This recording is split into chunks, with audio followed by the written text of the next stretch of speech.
Flowers is my name. I am a homeless advocate and founder of the Real Care Providers organization with the objective to end homelessness in Baltimore City.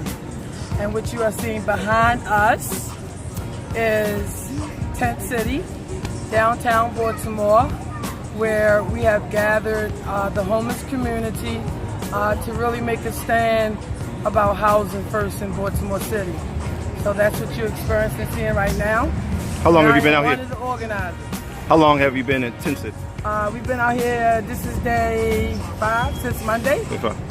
Yeah, since Monday. So you've been a long time advocate for the homeless in the community. Tell us about some of your work. Well, I can start with the original day of my work that I tell people to just Google it from there.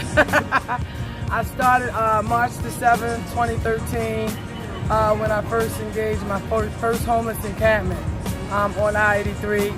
You know, signed all the papers, got it, because basically it was 12 homeless people residing on Falls Way, where they've been at for a duration of some years.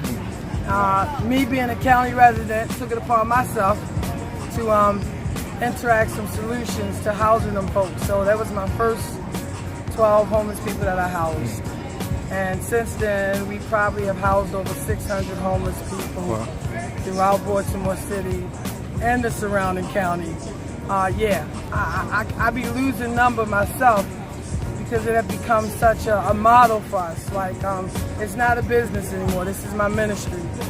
Really feeling like it's our purpose to get these individuals off the street. You've been out here for about a week. Have you spoken to the mayor, or what has been the response of the city? We have had response from the city. We have.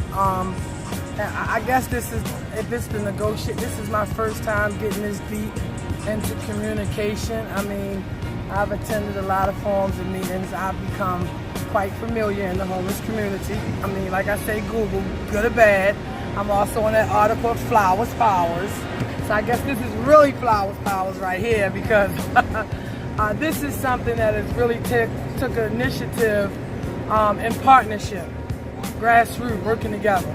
Working with other individuals with like-minded agendas has really created this. Working with the people, grassroots. So this is, although as passionate as I am about homelessness, this is a grassroots movement now. Other people are in tune now with really taking care of the situation. That's what has had us down here for the past 6 days. People getting involved, understanding that we all can play a part, work together. So, what's some of the demands that you have that you would like to see change in Baltimore? We would like to see a grassroots process to housing other than a systematic process. We understand that HUD has certain requirements and regulations before any of these people on the street can get into housing. We want to create a program opposite of a government or a state-funded program. We want to actually, the type of program we want to create is the core of humanity. Like, just stay to the basic. That it's our ministry now. I heard you other day talk about a $50 million budget. How is that money sort of distributed now? Well, the money is distributed into a lot of programs, funded programs, some of the popular name programs.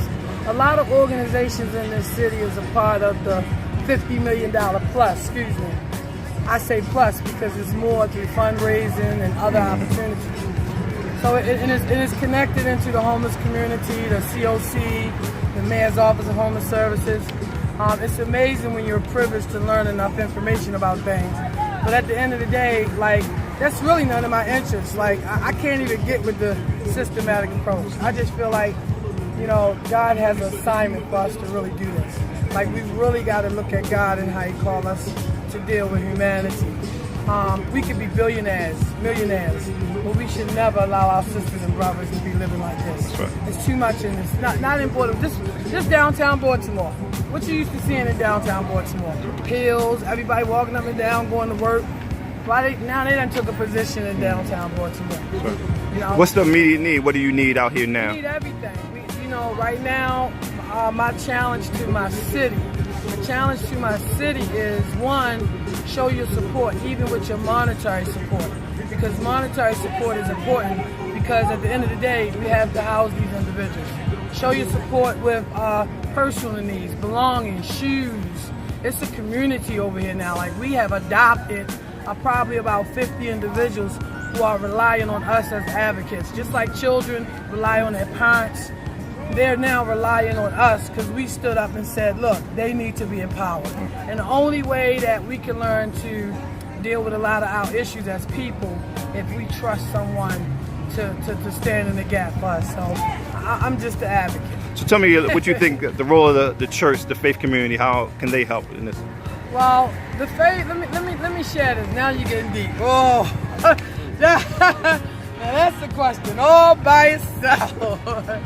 You know, doing this for 4.5 years, and I'm probably freshly out of, I call myself straight out of the Empowerment Temple because I was a part of the Empowerment Temple till about 3 months ago, when I know God had moved me to my ministry.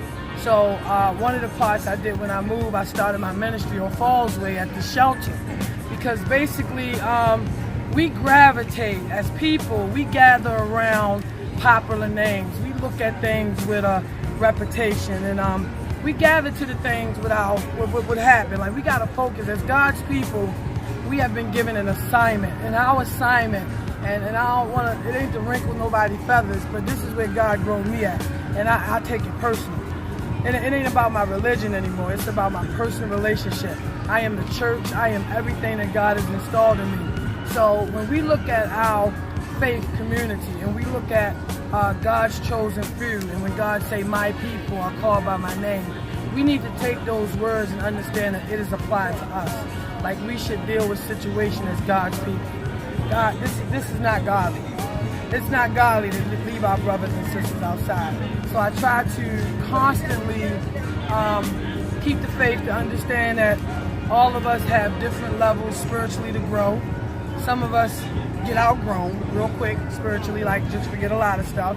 I mean, and then some of us just got a lot of growing to do. You know, it should be a time now. I feel the faith-based community, we need to hold each other accountable.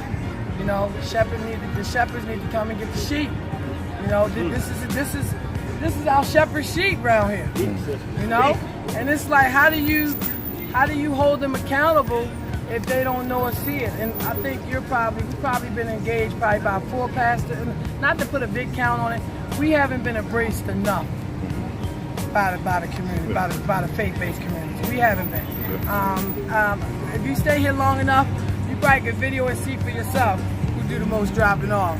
And a lot of people be wondering why we can't work together as people. It's because we get off track. Like, it's about the core of humanity. Anything else is a plus in life. You know, we are supposed to be the chosen few, chosen by God to carry out godly missions. How can, if people want to get involved, how can they contact you? You can contact me. My cell phone is 410-365-5567. I'm also on Facebook. I also do the radio on Wednesday and Fridays. I also, we have a website, www.helpbaltimoreshomeless.org. You can go on there, you can support. We are a nonprofit. We are not a state nor government-funded program, so be generous. Just think of the opportunity if you was given to United Way or Catholic Charity or Salvation Army or Goodwill. You know, we're one of those organizations that's grassroots. So we only going to survive off of the people. You know, we're not going to survive if the people don't invest in what's happening right now.